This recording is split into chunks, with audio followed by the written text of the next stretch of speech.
kabarnya pada siang hari ini? Alhamdulillah sehat semua ya, tidak ada yang sakit. Alhamdulillah. Oke, kemudian sebelum kita melakukan pembelajaran di siang hari ini, alangkah baiknya jika kita berdoa terlebih dahulu kepada Allah Subhanahu wa Ta'ala agar ilmu yang kita pelajari nanti bisa bermanfaat untuk kita semua. Oke, Ibu pimpin ya. Berdoa mulai. Bismillahirrahmanirrahim. Raditu billahi rabban wa bil islami dina wa bi Muhammadin nabiyyan wa rasulan. Rabbi zidni ilma warzuqni fahma. Amin ya rabbal alamin. Oke. Sebelum kita masuk ke materi, Ibu coba deh dilihat di sampingnya, kanan kirinya, depan belakangnya siapa yang tidak masuk pada siang hari ini.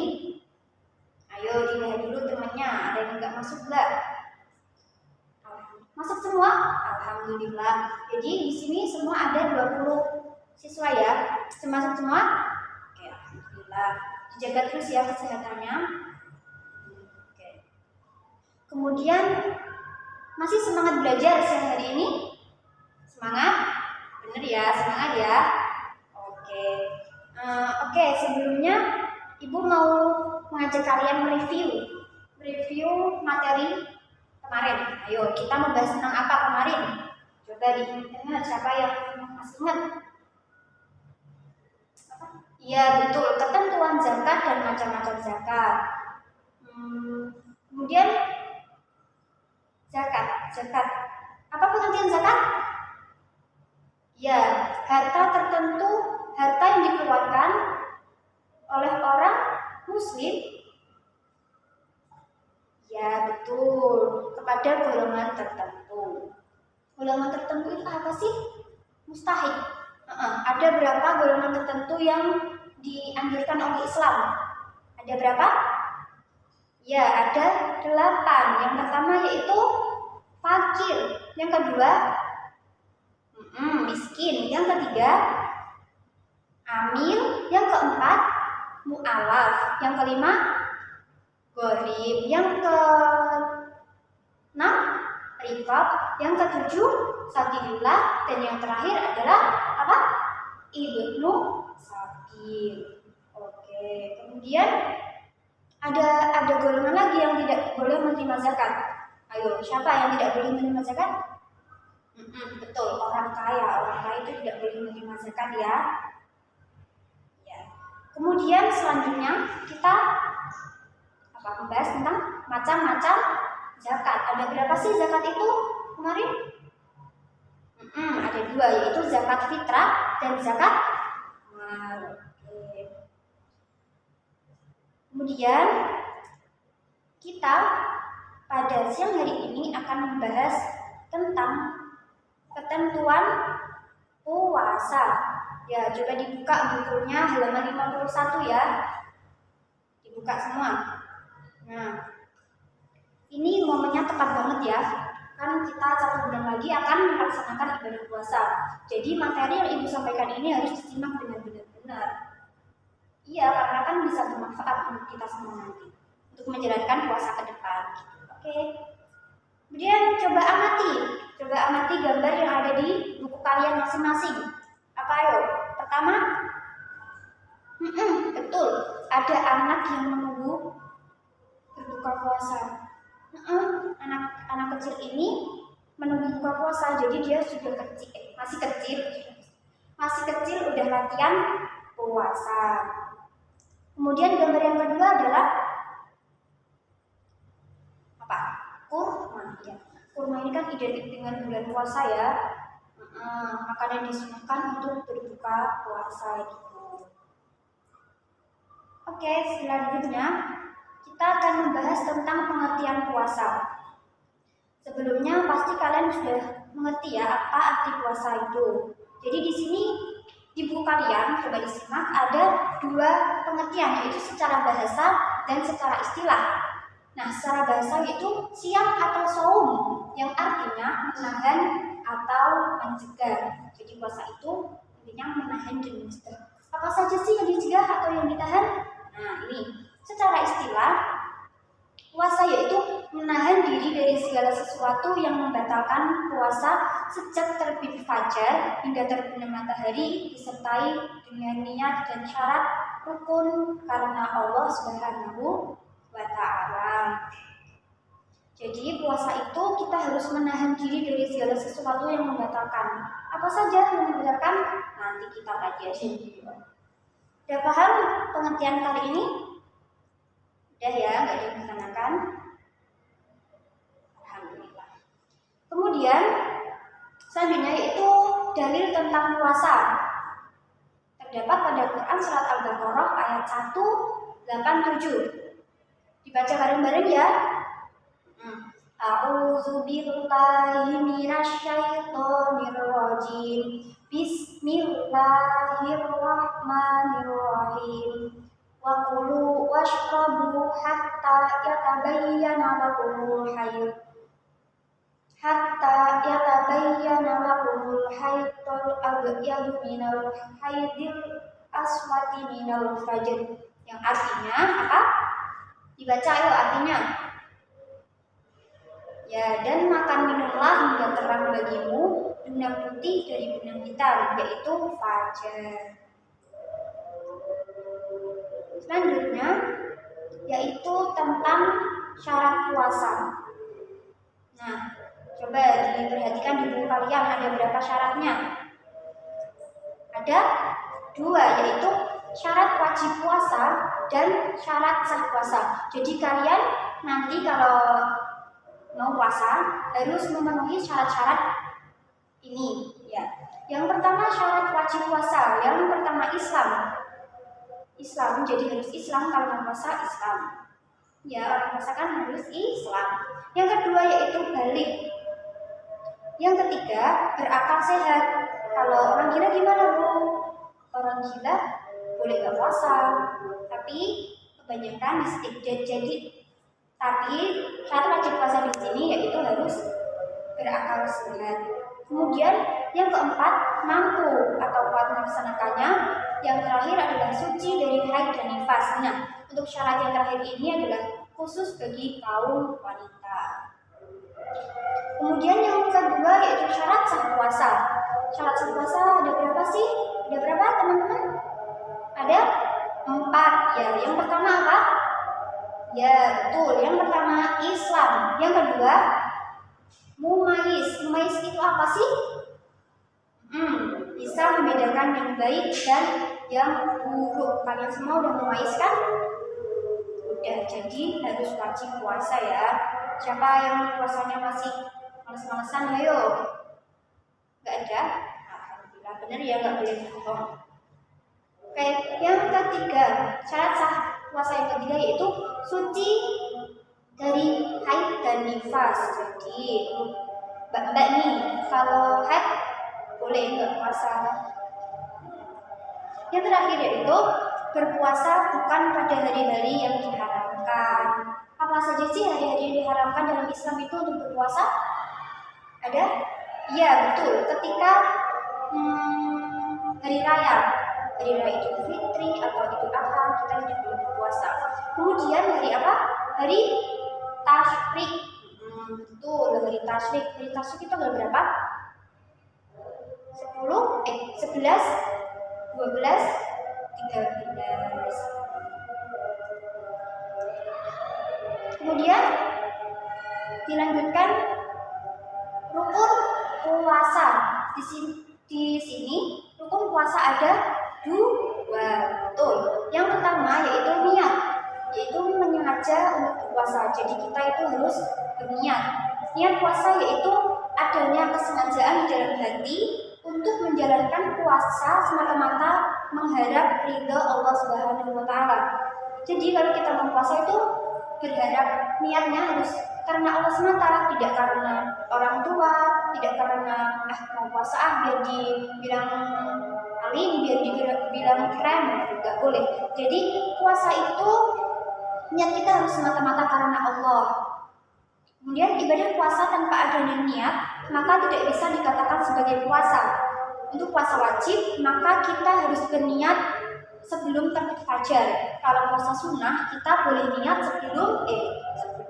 kalau puasa sunnah kita boleh berniat setelah fajar. Jadi kalau puasa Ramadan kita harus berniat sebelum datang fajar. Kalau sunnah kita boleh niat sesudah fajar terbit. Kemudian setelah niat, rukun yang kedua adalah meninggalkan segala sesuatu yang membatalkan puasa mulai dari terbit fajar hingga matahari terbenam. Meninggalkan segala sesuatu yang membatalkan. Contohnya apa? Makan, minum. Apakah cuma itu tok? Enggak, kita juga harus menahan hawa nafsu kita. Selanjutnya yaitu sunnah puasa. Nah, sebelum masuk ke sunnah puasa, udah pada paham belum arti dari sunnah itu sendiri? Apa arti dari sunnah? Ya, betul. Segala sesuatu yang kita lakukan itu mendapat pahala, tapi jika tinggalkan tidak berdosa. Yang pertama, sunnah puasa yaitu makan sahur. Nah, makan sahur itu sunnah ya, anak-anak.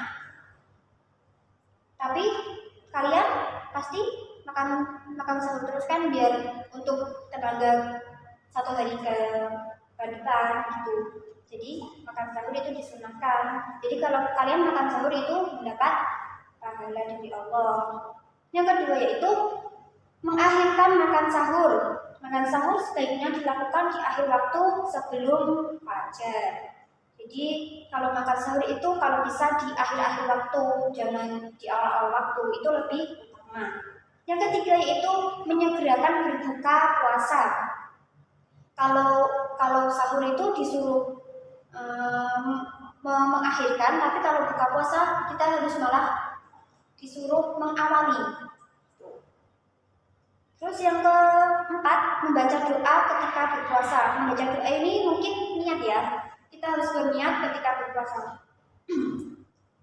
Kemudian memberi buka puasa atau tafhir syaum. Memberi buka puasa ini maksudnya kita kalau memiliki rezeki lebih boleh memberikan makan untuk orang yang berpuasa, meskipun itu cuma seteguk air atau kurma atau apa, kita disunahkan untuk berbagi, itu maksudnya.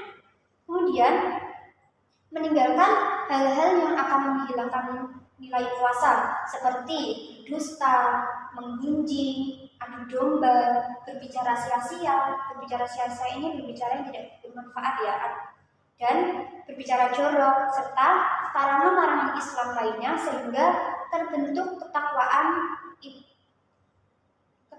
dan inilah tujuan puasa. Jadi tujuan puasa itu kita disuruh untuk menahan hawa nafsu kita.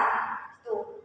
Kemudian selanjutnya memperbanyak amal soleh, terutama membaca Al-Quran dan bersedekah. Jadi kalau kita puasa itu disunahkan memperbanyak amal soleh, lebih khususnya membaca Al-Quran dan bersedekah kepada orang yang membutuhkan. Kemudian yang terakhir adalah iktikaf. Iktikaf itu apa sih?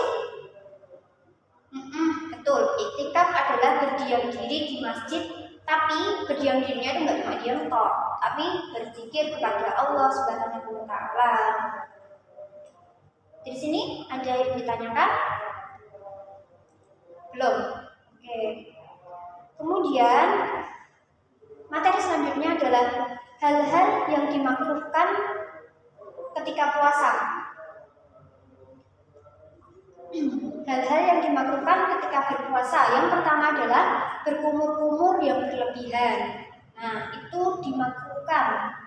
Kemudian menyikat gigi, bersiwak setelah tergelincirnya matahari. Jadi kalau bisa kalian kalau ingin menyikat gigi itu setelah sahur. Kalau tergelincirnya matahari itu sudah dimakruhkan untuk menyikat gigi dan bersiwak. Kemudian mencicipi makanan walaupun tidak ditelan. Nah, kadang kan kita mencicipi cah, nggak boleh itu dimakruhkan oleh agama kita. Kemudian yang selanjutnya adalah memperbanyak tidur ketika berpuasa. Nah, ini sering kita lakukan, sering teman-teman lakukan juga pasti. Mau tidur aja deh biar puasaku dapat banyak pahala. Nah, sebenarnya tidur itu lebih utama daripada contohnya gosip. Nah, itu benar, tapi kalau tidur berlebihan itu juga tidak baik ya. Jadi tidur terlalu berlebihan itu hukumnya apa? Makruh. Kemudian selanjutnya yang dimakruhkan adalah berbekam atau disuntik. Kemudian yang terakhir, sengaja melambatkan berbuka padahal waktu sudah tiba. Nah, ini siapa yang sering gini? Apa? Gak pernah ya? Pasti kalau udah azan udah makan banyak. Sengaja melambatkan berbuka padahal waktu sudah tiba. Biasanya ini sok kuat sih. Dikira kalau dilambatkan akan mendapat pahala yang lebih. Tidak ya. Kalau sudah masuk ke waktu buka, jadi kita segerakan saja, jangan ditunda-tunda. Kalau itu tidak akan menambah pahala kita. Jadi jangan sok kuat, oke? Kemudian